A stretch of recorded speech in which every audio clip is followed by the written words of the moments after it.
오늘은요 은혜와 평강의 복음이라는 제목으로 우리 골로새서 1장 2절 하반절을 갖고 우리 한번 은혜 나누겠습니다. 우리 다 같이 하나님 말씀을 보면서 하나님의 은혜와 평강이 너희 모두에게 있기를 소망합니다. 다 같이 시작. 우리 아버지 하나님으로부터 은혜와 평강이 너에게 있을지어다. 할렐루야. 자, 저는요 이 아침에 개구리 형제 이야기를 하면서 한번 여러분과 은혜 나누겠습니다. 어저께 조선일보를 보는데 그 칼럼에 이런 얘기가 있어서 은혜 나누겠습니다. 어느 날 개구리 세 형제가 소풍을 나갔습니다. 이솝 유업에서 전해진 이야기더라고요. 신나게 뛰놀던 그들은 어디선가 풍겨오는 고소한 냄새를 맡고 그 냄새를 따라 폴짝폴짝 뛰어갔습니다. 그러다 그만 그 우유 항아리 속에 붕덩 빠지게 되었습니다. 처음엔 신이 나서 우유를 마음껏 마셨지만 곧 현실을 깨달았습니다. 항아리 안쪽 벽을 미끄러고 배는 불러서 더 이상 뛸 수가 없었습니다. 아무리 애를 써도 빠져나갈 방법이 보이지 않자 형제들은 지쳐가면서 포기할 위기에 시작했습니다. 그때 둘째 개구리가 이렇게 얘기합니다. 조금만 더 힘을 내자. 하늘이 불어나도 솟아날 구멍이 있다. 그래도 아무리 어려도 나갈 방법이 있을 거야 라고 인커리지 했습니다. 이 말을 들은 형제들은 다시 한번 용기를 내서 온 힘을 다해서 항아리 안에서 펄짝펄짝 뛰기 시작했습니다. 그 과정은 고통스럽고 치료했지만 어느 순간 막내가 외쳤습니다. 형, 내 발끝에 뭔가 딱딱한 게 있어. 이건 버터다. 놀랍게도 끊임없이 발을 움직이며 휘뒀던 그 우유가 굳어서 버터가 된 것입니다. 그 단단한 버터 덕분에 형제들은 결국 항아리 밖으로 탈출할 수 있었다라는 스토리입니다.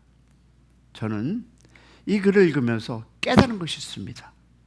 그것이 바로 영적 교훈입니다. 저는요 이 이야기는 단순한 우화가 아니라 생각합니다. 우리 인생도 때때로 항아리 속 같은 절망적인 상황에 빠질 수 있습니다. 아무리 발버둥쳐도 나올 길이 없어 보일 때 우리는 쉽게 포기하고 싶은 유혹을 받습니다. 하지만 믿음의 사람은 그러면 안 됩니다. 왜? 하늘이 무너져도 솟아날 구멍이 있다는 사실을 끝까지 포기하지 않고 믿음으로 버티며 기도하고 움직일 때 하나님은 우리가 상상하지 못했던 방법으로 길을 열어주시려고 믿습니다. 절망의 우유가 믿음의 발걸음을 통해서 희망의 무엇이 버터가 될 수 있다라는 사실을 믿고 돌아가는 여러분 새벽이 되기를 소망합니다. 사랑하는 성도 여러분, 오늘 여러분이 처한 상황이 우유 항아리 같을 수 있습니다. 빠져나올 수 없는 것 같은 문제, 끝이 보이지 않는 고난 앞에 낙심하지 마십시오. 기도하며 믿음으로 한 걸음 더 내드시기를 소망합니다. 여러분의 인내와 용기가 결국 여러분을 살리고 하나님의 뜻이 이루어질 것을 저는 믿습니다. 끝까지 포기하지 않는 믿음이 해답의 길임을 저는 믿습니다. 그래서 오늘 말씀을 통해서 은혜의 평강은 뭘까요? 복음의 선물입니다. 바울은 어떻게 인사하죠? 우리 아버지 하나님으로부터 은혜와 평강이 너에게 있을지어다. 여러분, 이 짧은 인사 속에는 단순한 문장 이상의 영적인 진리가 담겨 있습니다. 우리 아버지 하나님으로부터 은혜의 평강이 너에게 있을지어다. 자, 이 말씀은요 그리스도인으로서 우리가 누구인지, 어디서 왔고 무엇을 향해 가고 있으며 또 무엇으로 살아가야 하는지를 선포하는 복음의 요약입니다. 이 안에는 여러분 복음의 핵심이 담겨 있는데요, 우리는 자격 없음에도 불구하고 하나님의 일방적인 은혜로 구원을 받았고, 그 무엇은 은혜는 여전히 현재형으로 우리를 살게 하는 능력입니다. 여러분, 이 안에는 하나님의 마음이 담겨 있습니다. 하나님은 단순히 구원만 주시는 분이 아닙니다. 하나님은 우리의 삶의 모든 영역에 참된 무엇이 평강이 넘치기를 원하시는 아버지임을 믿으시기 바랍니다. 우리를 향한 그 아버지의 뜻은 징벌이 아닌 회복이며 두려움이 아닌 샬롬입니다. 이 안에는 교회의 정체성이 담겨 있습니다. 여러분, 교회는요, 이제로 스스로 존재하는 공동체가 아니라 은혜로 세워지고 평강으로 유지되는 하나님의 선물, 믿으시면 아멘. 그리고 이 정체성을 살아가는 여러분, 세상의 기준이나 외형으로 증명되지 않습니다. 오직 그리스도 안에서, in Christ 안에서 영적 위치에서 결정된다. 할렐루야. 그러면 이 안에는 교회의 사명이 담겨 있습니다. 여러분, 교회는요, 이 은혜와 평강을 세상 속에 흘려내는 존재입니다. 다시 한번 할게요. 교회는 이 은혜와 평강을 어디에? 세상 속에 흘려보내는 존재. 우리가 예수를 어떻게 믿게 됩니까? 성경책으로 두들겨서, 때려서 여러분의 삶의 그 하루의 그 평강, 그것을 세상에 흘려낼 때 그걸 본 분들이 예수를 믿게 되는 시대가 바로 이 시대입니다. 왜? 혼란과 분열, 상처로 가득한 이 세상에 하나님의 마음을 전하고 복음을 선포하며 샬롬을 실현하는 공동체, 그것이 바로 교회가 존재하는 이유입니다. 그러므로 바울이 이 전한 이 인사 한마디는 그저 형식적인 서두가 아니라 하나님의 편지입니다. 그리고 이 편지를 받은 누구? 우리도 이 동일한 은혜의 사람, 평강의 사람, 복을 나누는 편지로 살아가시기를 축복합니다. 그러면 은혜는 여러분, 과거를 덮고 현재를 가능하게 합니다. 보세요. 우리 아버지 하나님으로부터 너희가 무엇을? 은혜가 너에게 있을지어다. 여러분, 여기서 말하는 은혜는 헬라어로 카리스로 갚을 수 없는 선물입니다. 받을 자격이 없는 자에게 주시는 하나님의 일방 원의 사랑입니다. 우리 종종 이런 얘기하죠. 하나님, 저는 자격이 없습니다. 제가 자주 외치는 소리입니다. 맞습니다. 우리는 자격이 없습니다. 그러나 복음은 그렇게 어떻게 이렇게 말합니다. 그래서 은혜다. That is why is grace. 은혜는 내 과거의 실패를 덮어주는 하나님의 손길. 믿으시면 아멘. 은혜는 내 지금의 그 무능력을 감싸 안으시는 하나님의 마음입니다. 그리고 은혜는요, 내가 더 이상 포기하지 않아도 다시 일어나 걸을 수 있도록 힘을 주시는 하나님의 능력임을 믿으시기를 소망합니다. 말들 루터는 이렇게 고백하더라고요. 나는 오늘도 은혜가 필요하다. 왜냐하면 나는 오늘도 죄인이기 때문이다. 맞습니다. 어제도 넘어졌고 오늘도 연약하고 내일은 자신이 없지만 하나님은 오늘도 우리를 은혜로 덮으십니다. 할렐루야.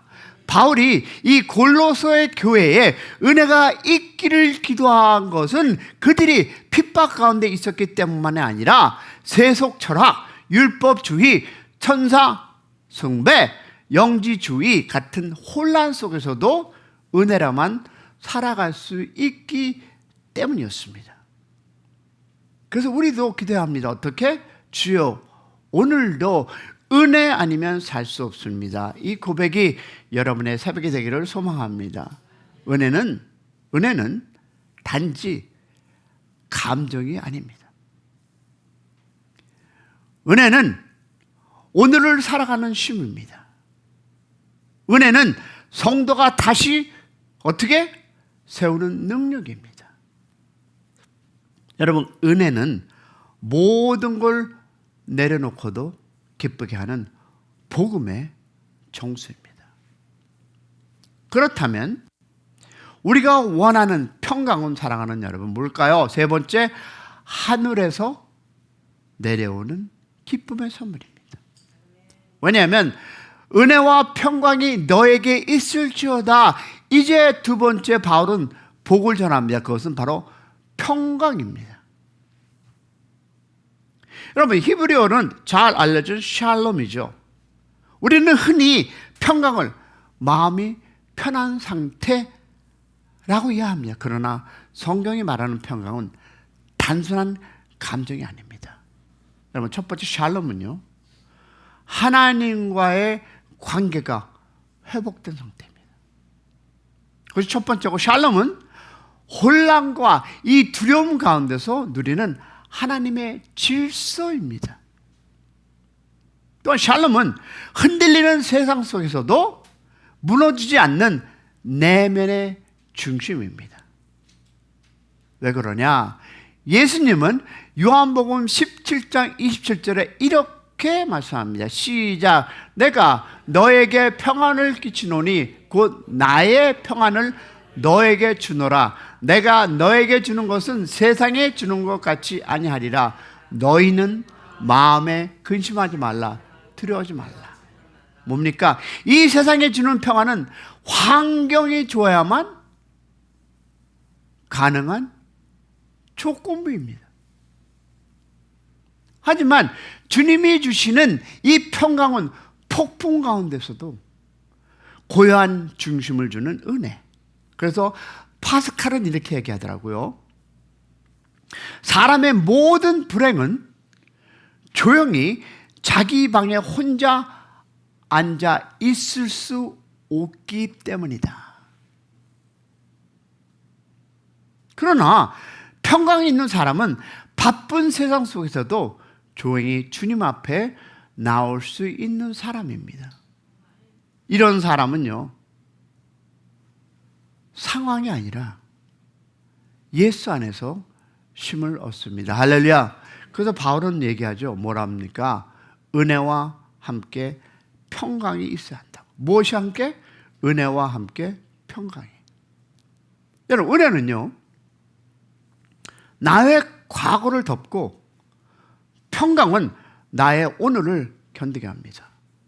그리고 이 두 가지가 있을 때 우리는 미래를 두려움 없이 걸어갈 수 있습니다. 그래서 네 번째 볼 텐데요. 우리가 누리는 이 은혜와 이 평강은 우리 아버지 하나님으로부터 시작됩니다. 뭐라고 썼습니까? 우리 아버지 하나님으로부터.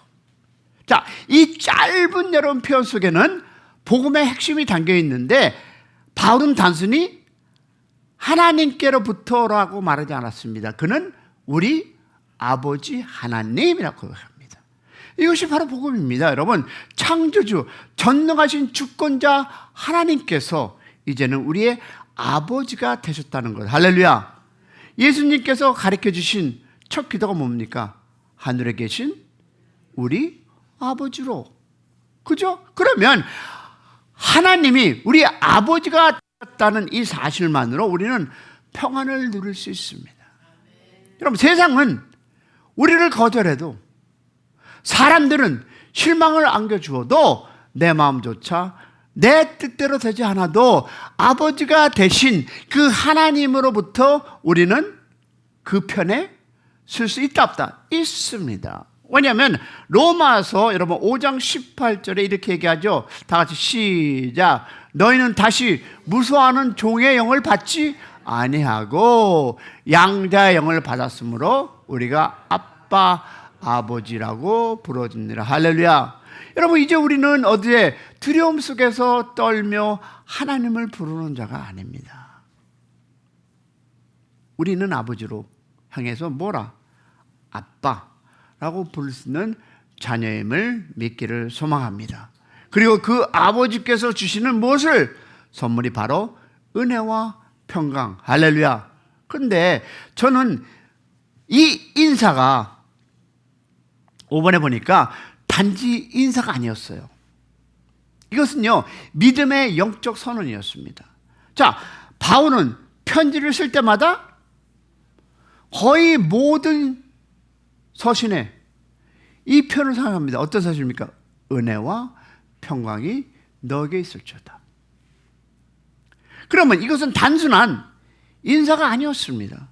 전에는 그냥 읽었는데 계속 성경을 리서치하고 보면서 다시 한번 그 신약을 바울이 쓴 걸 제가 봤습니다. 그런데 거의 다 이 말이 있습니다. 뭐라? 은혜와 평강이. 여러분 보면 뭡니까? 그러면 은혜는 지금도 우리의 삶에 흐르고 있고 평강은 여전히 우리를 덮고 있으며 하나님의 사랑은 오늘도 변하지 없이 우리를 감싸고 있습니다. 할렐루야. 변찮은 주님의 사랑과. 이 찬양이 여러분의 삶에, 여러분의 그 걸어가는 그 역경과 고난이 있다 할지라도 우리에게 선포하고 있습니다. 뭐라고? 평강은 우리를 덮고 있어. 할렐루야. 오늘도 변함없이 우리를 감싸고 있는 선언임을 믿기를 소망합니다. 근데 여러분, 여기를 보면서 제가 한번 고민했습니다. 그러면 바울은 어땠을까? 바울은요, 어디서 이 서신을 썼습니까? 형무소에서, 구치소에서.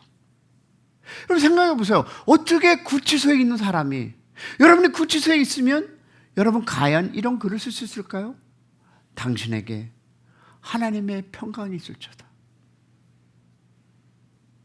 근데 바울은요, 감옥에서 인사를 합니다.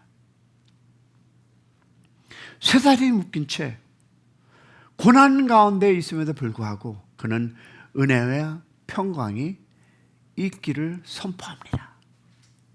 왜일까요? 여러분은 뭐 형무소를 안 가봐서 모르겠죠. 저는 압니다. 그 자신이 고난 가운데도 은혜와 평강을 누리고 있었기 때문입니다. 저는 이 말에 뒷받침을 충분히 할 수 있습니다. 내가 어디 있다 할지라도, 나에게 고난이 있다 할지라도, 여러분 내가 라이프 형무소에 있다 할지라도 여러분 주님 안에 있는 자에게는 이 평강과 은혜가 있음을 저는 확신합니다. 그러므로 사랑하는 여러분, 우리도 매일 선포해야 합니다. 오늘도 은혜가 나를 이끌 것이고 오늘도 평강이 나를 지킬 것이다. 할렐루야. 이것이 바로 여러분 복음으로 사는 여러분의 고백이 되기를 축복합니다. 그렇다면 6번째 볼 텐데요, 우리 교회 사명이 뭘까요? 나만 룰루랄라 하나님의 평강과 은혜. 여러분 교회 사명은 이 인사 속에 들어있습니다. 골로새에 있는 성도들, 곧 그리스도 안에 신실한 형제들에게. 여러분 이 말씀 속에는 교회와 정체성과 사명이 담겨 있습니다. 우린 누굽니까? 성도입니다. 성도가 무슨 뜻이죠? 거룩하게 구별된 자들. 그리고 또 뭡니까? 우리는 신실한 형제입니다. 무슨 뜻입니까? 믿음 위에 굳게 선 공동체. 자, 어디에 있습니까? 우리는 그리스도 안에 있습니다. 우리의 생명과 소망의 뿌리는 바로 주 예수 그리스도. 할렐루야. 그러므로 교회란 단순한 건물이나 조직이 아닙니다. 믿으십니까? 교회는 여러분 그리스도 안에 있는 사람들이 모임이고 은혜와 평강 위에 세워진 가족이며 세상 속에 하나님의 빛을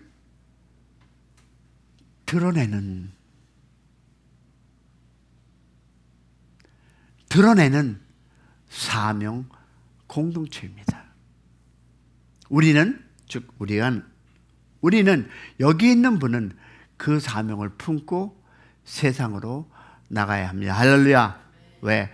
나 혼자만 위한 구원이 아니라 세상을 향한 은혜의 통로로 공동체를 향한 평강의 전달자로 오늘도 살아가는 여러분의 하루가 되기를 축복합니다. 그래서 우리는 이렇게 고백해야 하지 않을까요? 오늘 이 바울의 이 짧은 인사 속에서 우리는 참된 정체성과 사명을 다시 회복합니다. 첫 번째, 나는 은혜 받은 자입니다. 할렐루야. 나는 평강을 누리는 자입니다. 그리고 나는 아버지 하나님 앞에 있는 자녀입니다. 그리고 마지막으로 나는 그리스도 안에 있는 이 성도이며 신실한 형제입니다. 이 정체성을 가슴에 품고 오늘 새벽도 오늘 하루도 감사하는 마음으로 결단하며 시작하는 여러분의 인생, 여러분의 가정 그리고 여러분의 비즈니스가 되기를 주님의 이름으로 소망하며 축원합니다.